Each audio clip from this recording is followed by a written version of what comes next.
नाज़रीन आदाब, आज फिर सुप्रीम कोर्ट में एक मुकदमा, अहम मुकदमा ज़ेर समात आया और मुकदमा फिर इमरान खान के ख़िलाफ़ है। चेयरमैन PTI इमरान खान कत्ल के एक मुकदमे में मुलजिम हैं जो क्वेटा में हुआ। ये मामला है क्वेटा के वकील अब्दुल राज़िक शर के कत्ल का। उसमें इमरान खान साहब को मुलजिम नामज़द किया गया है और बलूचिस्तान हाई कोर्ट ने जो अपील वहाँ की गई थी इमरान खान की गिरफ्तारी के ख़िलाफ़, वो अपील मुस्तरद कर दी थी। बलूचिस्तान हाई कोर्ट के इस फैसले के ख़िलाफ़ सुप्रीम कोर्ट में मामला ज़ेर समात है। अपील की है इमरान खान ने, वकील हैं उनके लतीफ़ खोसा। नाज़रीन, सस्ता और फौरी इंसाफ भी हो गया, यह भी सुप्रीम कोर्ट का ही मामला है। मामला क्या है आपको आगे चलकर बताएंगे, बस इतना बता देते हैं परवेज़ मुशर्रफ के हवाले से ये मामला ज़ेर समात था। और फवाद चौधरी साहब ने माफ़ी मांग ली। किससे और क्यों माफ़ी मांगी, ये भी हम आपको आगे चलकर बताते हैं। नाज़रीन, मैंने अभी जो लास्ट में आपको बताया फवाद चौधरी की माफ़ी, ये मामला ज़रा दिलचस्प है, इसी से आगाज़ कर लेते हैं। आपको याद होगा कि जब इलेक्शन कमीशन और पाकिस्तान तहरीक इंसाफ के दरमियान में एक टसल चल रही थी और पाकिस्तान तहरीक इंसाफ ख़ास तौर पर तोशाखाना केस और इमरान खान की नाअहली के हवाले से जो फॉरेन फंडिंग केस था, उस पर एक जारहाना रवैया अख्तियार किए हुए थी इलेक्शन कमीशन के ख़िलाफ़। फवाद चौधरी तर्जुमान थे पाकिस्तान तहरीक इंसाफ के।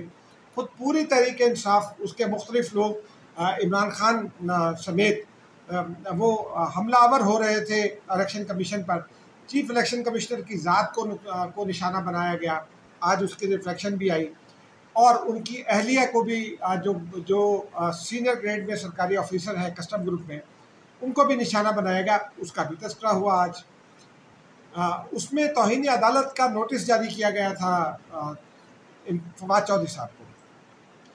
आज उसकी समाअत हुई। फवाद चौधरी अब पार्टी छोड़ चुके हैं, यानी अब वो तहरीक इंसाफ में नहीं है। उन्होंने गुज़िश्ता दिनों ज्वाइन तो की थी तहरीक इस्तेकाम पाकिस्तान पार्टी, जो है जो इस्तेकाम में पाकिस्तान पार्टी, माफ़ कीजिएगा, जहांगीर तरीन वाली, लेकिन उसमें वो बहुत ज़्यादा एक्टिव दिखाई नहीं दे रहे हैं। तो बता आज उस मामले की समाअत जब हुई तो फवाद चौधरी का ये कहना था कि अदालत जो इलेक्शन कमीशन का में उसे एक अदालत कहा जा सकता है, चीफ इलेक्शन कमिश्नर की सरबराही में ये समाअत थी। उसमें उनका ये कहना था फवाद चौधरी का कि जी मैं तो पार्टी का सफ़ीर था, पार्टी का तर्जुमान था, पार्टी पॉलिसी के तहत मुझे बहुत कुछ कहना पड़ता था, तो आपकी मेहरबानी है, मैं आपसे माफ़ी चाहता हूँ और मैं माफ़ी का तलबगार हूँ, मेरी माफ़ी कबूल फरमाएं और इस मामले को ड्रॉप कर दें। चीफ इलेक्शन कमिश्नर ने उनसे ये कहा कि मेरी ज़ात को निशाना बनाया गया, मेरी अहलिया को निशाना बनाया गया, और ये सिर्फ ऐसा नहीं है कि बयानात दिए गए, जारहाना रवैया अख्तियार किया गया। उन्होंने कहा कि अवामी जलसों तक में हमारा इस तरह से तस्करा किया गया नाज़ेबा अल्फाज में, और फिर हमें निशाना बनाया गया, मेरी अहलिया तक को निशाना बनाया गया। उनका ये कहना था कि जी ये मामला हमने ही हल करना है, मिल बैठ कर हल किया जा सकता है। फवाद चौधरी ने जब ये कहा कि मैं माफ़ी मांग लेता हूँ, आप मेरी माफ़ी को कबूल करें, तो चीफ इलेक्शन कमिश्नर ने कहा कि माफ़ी तहरीरी होती है, तहरीरी माफ़ीनामा कहाँ है। फवाद चौधरी ने बाद जब ये मामला 1 अगस्त तक चला गया, समाअत मुलतवी हो गई, और इस केस में उनके छोटे भाई फैसल चौधरी वकील हैं PTI के, जो एक ज़माने में PTI के वकील थे, वो फवाद चौधरी के वकील हैं। मामला जब 1 अगस्त तक चला गया तो बाद फवाद चौधरी ने मीडिया से गुफ्तगू करते हुए बताया कि जी मैंने तो माफ़ी मांग ली, अब माफ़ी मांग ली है तो इलेक्शन कमीशन का जो ट्रिब्यूनल है उसने तहरीरी माफ़ीनामा तलब किया है, वो भी हम जमा करा देंगे। तो ये मामला अब अपने अख्तिताम को जाता दिखाई दे रहा है। अगर फवाद चौधरी माफ़ी न मांगते तो जो इलेक्शन कमीशन के जो इख्तियारात हैं उसमें वकला का तो मामला ये होता है कि वो किसी एक नुक्ता नज़र के साथ खड़े होते हैं, किसी एक पोलिटिकल लीनिंग के साथ खड़े होते हैं, तो उनकी राय एक ही मामले पर मुख्तलिफ होती है। जब वो अपने आप को स्विच ओवर करते हैं तो उनकी राय भी बदल जाया करती है। तो वकला तो ये कहते थे कि इलेक्शन कमीशन के पास कोई इख्तियारात नहीं है, और जो इलेक्शन कमीशन के हामी वकला है या PTI मुखालिफ वकला है वो ये कहते थे इख्तियारात हासिल हैं, लेकिन आइन और कानून यही कहता है कि इलेक्शन कमीशन को इख्तियारात हासिल हैं वो उनको नाअहल भी कर सकता था। बहरहाल अब ये मामला निमटता दिखाई दे रहा है। नाज़रीन, अब आते हैं परवेज़ मुशर्रफ के मामले की जानिब। आपको याद होगा 2013 का इलेक्शन था, परवेज़ मुशर्रफ इलेक्शन लड़ना चाहते थे और उनको ये जोम था कि वो चित्राल में बहुत पॉपुलर है और उनकी पॉपुलैरिटी चित्राल में बड़ी हद तक दिखाई भी देती थी। उन्होंने चित्राल में के कौमी असम्बली के हल्के से, जहां अब मौलाना अब्दुल अकबर चित्राली जमात इस्लामी के टिकट पर जीते हैं, उस हल्के से उन्होंने भी कागजात जमा कराए थे उस वक्त, और मौलाना चित्राली गालिबन उस वक्त भी जीते थे। उन्होंने जो रिटर्निंग ऑफिसर थे उनके सामने इतराज़ आया और उन्होंने परवेज़ मुशर्रफ के कागजात नामजदगी मुस्तरद कर दिए।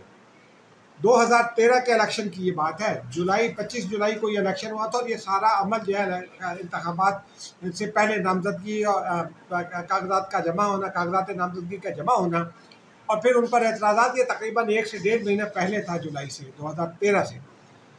और परवेज़ मुशर्रफ ने उसके खिलाफ अपील की।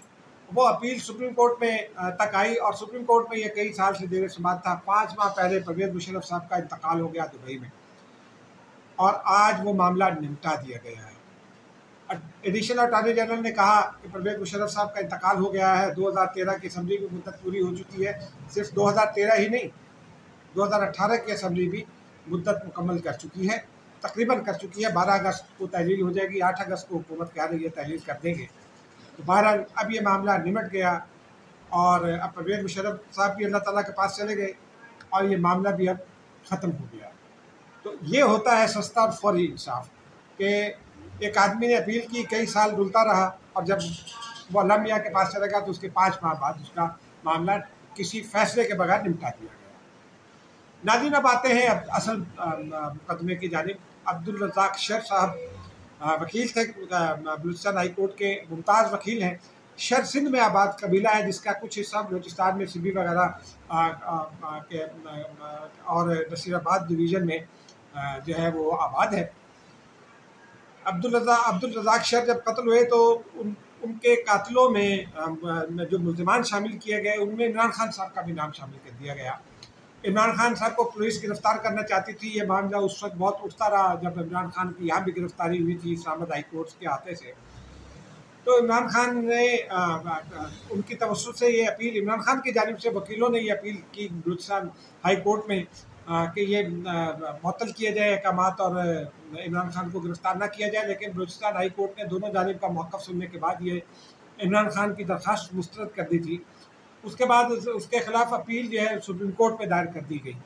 सुप्रीम कोर्ट में आज ये मामला ज़ेर समाअत आया। 3 रुकनी बेंच है जस्टिस याह्या आफरीदी की सरबराही में, जस्टिस ज़ाहिर अली अकबर नकवी, हर बड़े बेंच में, हर अहम बेंच में जो इमरान खान साहब से मुताल्लिक़ वो शामिल होते हैं, वो भी शामिल थे। जस्टिस याह्या आफरीदी ने लतीफ़ खोसा से मकालमा किया। उन्होंने ये कहा कि जी अगर आपके साहिल को जो चेयरमैन PTI हैं वो उनको अगर रिलीफ चाहिए तो रिलीफ के लिए तो साहिल को खुद आना पड़ता है, तो चेयरमैन PTI से कहें कि पेश हो। जस्टिस ज़ाहिर अली अकबर नकवी ने कहा कि वो अगले घंटे में भी पेश हो सकते हैं। वो आज भी पेश हो सकते हैं, जिस पर लतीफ़ खोसा ने कहा कि वो 1 घंटे में पेश हो सकते हैं। लेकिन जो बेंच के सरबराह थे जस्टिस याह्या आफरीदी, उनका ये कहना था कि बलूचिस्तान के जो एडवोकेट जनरल हैं उनका ये मौक़िफ़ आया है कि उन्हें हुकूमत से कुछ हिदायत चाहिए, तो बलूचिस्तान हुकूमत का जो तहरीरी मौक़िफ़ है वो आ जाए, उसके बाद हम इमरान खान को बुलाएंगे।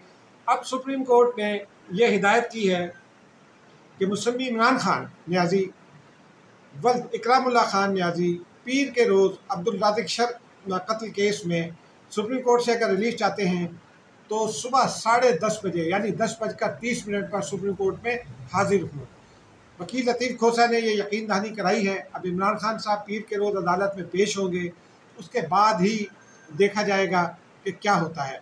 नाज़रीन, आखिर में एक छोटा सा तबसा समझ लीजिए। तोशाखाना केस चल रहा है इस्लामाबाद की मकामी अदालत में, वो बहुत सारे टर्न ले रहा है, उसके ऊपर नज़र रखिए। वो इम्पॉर्टेंट केस है और आज इलेक्शन कमीशन के 2 गवाहों के बयानात भी कलमबंद हुए।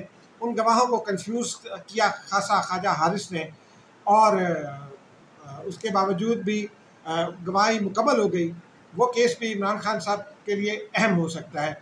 नाज़रीन, अब तक के लिए इजाज़त दीजिए। खुदा हाफ़िज़।